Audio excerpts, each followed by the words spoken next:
एक महत्त्वाची बातमी समोरते एसआयटी अधिकाऱ्यांनी नाशिक क्राईम ब्रांच युनिटला भेट दिल्याची अपडेट आहे। अशोक खरातच्या विविध गुन्ह्यांसंदर्भात त्यांनी माहिती घेतली आहे। नाशिक क्राईम ब्रांच युनिट 1 आणि एसआयटीचा संयुक्त तपास पाहायला मिळतो।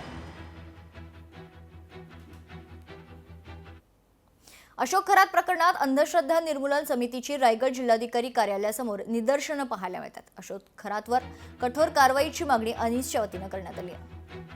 निषेध असो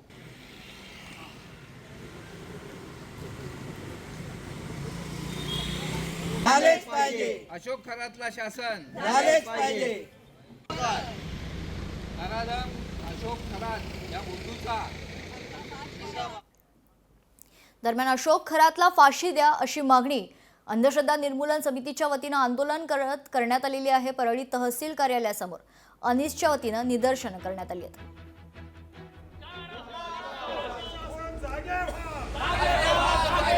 आम्ही अशोक खरातला जास्तीत जास्त कडक शासन व्हावं यासाठी अशोक खरातच्या संदर्भामध्ये आम्ही मुख्यमंत्र्यांना वारंवार भेटणार आहोत आणि या अशोक खरातला फाशी कशी होईल याची तरतूद केली पाहिजे। त्याचबरोबर महाराष्ट्र अनिस कायदा 2013 आणि पोस्को या कायद्यात त्याला गुंतवलं पाहिजे आणि तो बाहेर आलाच नाही पाहिजे यासाठी आमचा प्रयत्न असेल।